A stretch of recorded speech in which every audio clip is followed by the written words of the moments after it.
What's up, everybody? Happy Tuesday. Hope everyone's having a good day. Not too much to cover in the markets today. Everyone is anxiously awaiting the CPI inflation data numbers, which are going to be reported tomorrow morning, USA time. So today is kind of a quiet day, unusual for Tuesday. Usually Tuesday is the most active day, but we still got some good, interesting news to go over. So don't forget to hit the like and subscribe button in the corner of your screen and follow me on Twitter at Ben Crypto Show. There I am. Let's dive into the markets.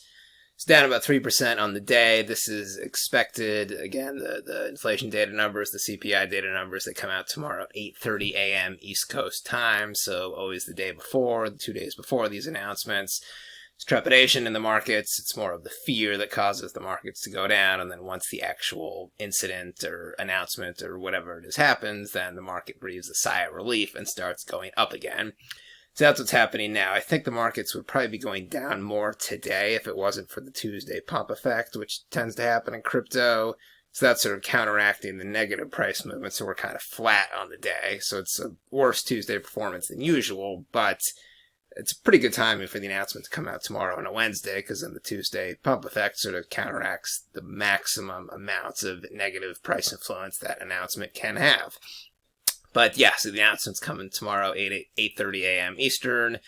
So I'd expect right when the announcement comes, probably a price dip. Remember, the headlines are going to be negative, highest inflation ever, 8.8%, blah, blah, blah. That's just how the media works. That's how the headlines work. That's fine. I even do a bit of that on my channel.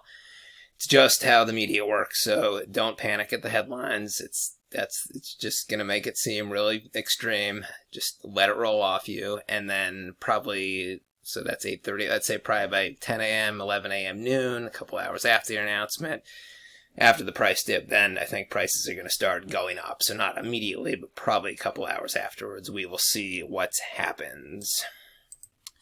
So again, here's the calendar to keep showing. So yeah, Wednesday, tomorrow is the inflation data numbers, and the even bigger. So that usually has a slight decrease on the prices, but not quite as big as the big announcement in 2 weeks on Tuesday the 26th, the interest rate hike announcement.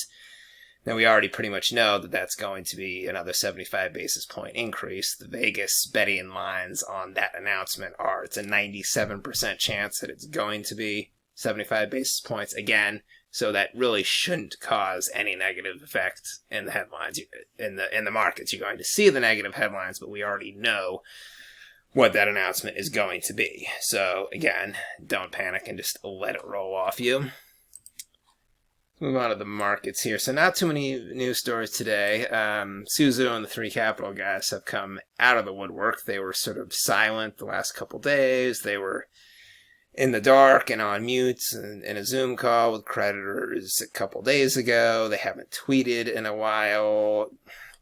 They did tweet yesterday. SeeSaw, it's a little confusing. He said that the liquidators are baiting them, but nobody really knows what baiting means.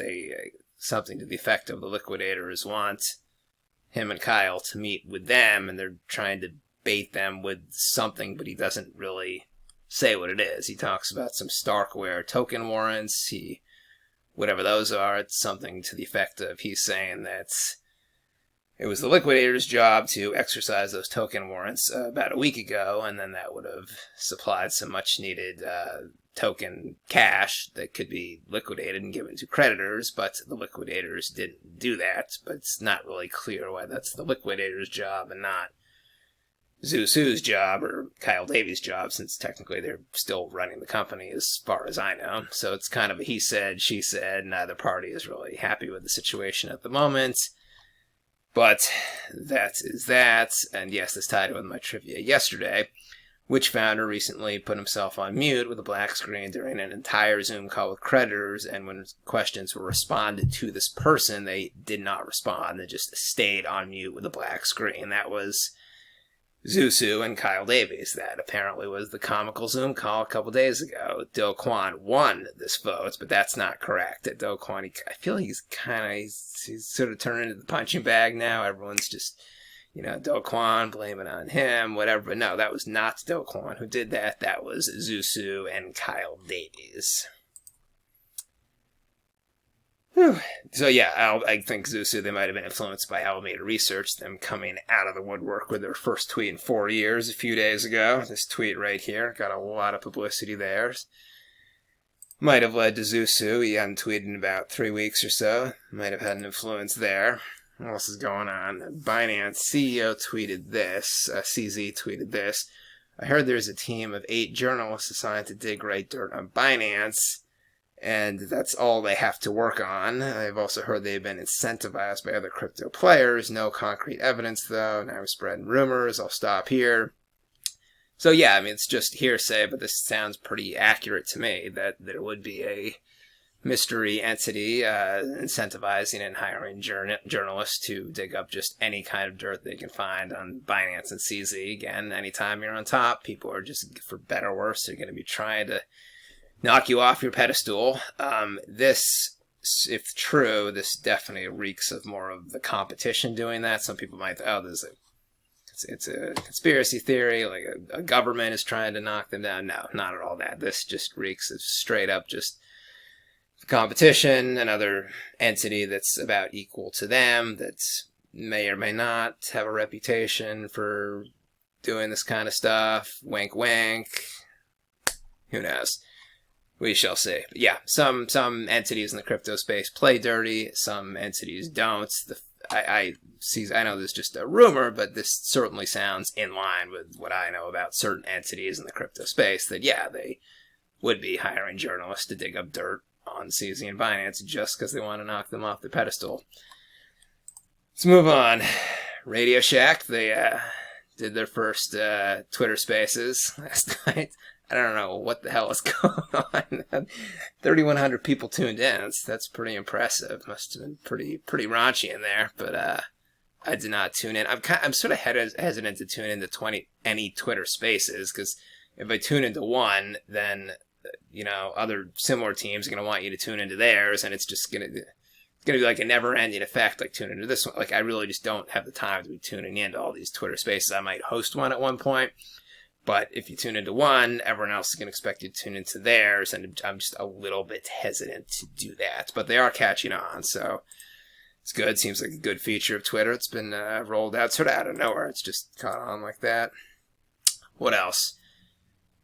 North Korea, so as we know, they've been very successful in the hacking department in the last few months in particular, but they've been going at it for years. Now experts are saying that they might so they've had a quiet last month or two, but they might kind of kick it into overdrive in the next few months.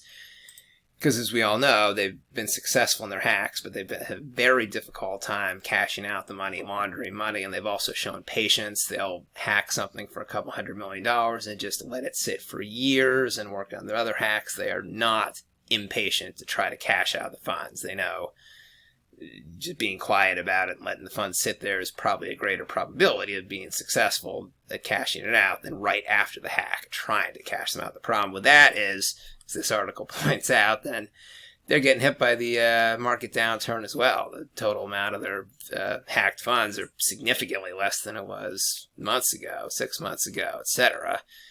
So a lot of people are predicting the Lazarus group to kind of really just come out aggressive in the space with more hacks of late and try to make up for the lost market value of their hacked coins. And again, so this is, I went over this a couple weeks ago, but they've been very, see, now as an influencer, I kind of get emails from time to time, which from clearly just sort of fake hacking sort of entities. No one I've ever responded. When I'm responding to, that's a legit team, and that's good. But you get some, you definitely get some emails that are definite scams. They always want you to download some sort of .exe file. It seems like they're trying to hit at they want to get your account information. I think that they are also looking for like a phishing attempt. They want you to create a password to join their sort of fake website. So I think now that they have your email address, and once they get your password, then they probably think, oh, well, this might be the same email and password that this person logs on to the exchange accounts with. So they might just be kind of trying to get all that information there, but they always want you to download some file, usually a .exe file. And they're very adamant about that, even when information based on their first just email, it sounds like it could just be just back and forth emails. They always want you to download the file. And that is the North Koreans' hackers' modus operandi. get you to download a file that might either allow them to keystroke you, it might allow them to execute some malware that searches for the .dat file that holds the paraphrase, the passphrase to certain wallets you have. It's unclear, but yeah, don't download any .exe files or any extensions from any emails that clearly reek of hacking. And then, yeah, I mean, some of the ones I've gotten, that I've gone on Reddit to see like what other people got them, if other influencers got them, and that other people have. Everyone thinks they're a little suspicious. They're probably some sort of hacking attempt. No one really knows what it is. And a couple of people have downloaded the extension files from dummy computers, and their spyware software did indeed pick up a virus. So it definitely is some sort of malware that infiltrates your computer and probably just searches for some password, allows them to keystroke you. So that's pretty advanced. So again, if you're working for a team, you get these shady emails, you're an influencer, don't download the .exe extension files. That's it for today. Short episode. Again, not much going on. Tomorrow will be a bigger episode with the CPI numbers. Again, I'm expecting a dip right at the announcements, last a couple hours, and then a couple hours later, I think prices will recover pretty quickly. It's going to be 8.8%. That's what we think. Don't let the numbers shock you. Don't let the headlines shock you. I don't expect any large nuke events tomorrow or this week. I think we're in the clear, but stay tuned. Ben Crypto signing out. Catch you later.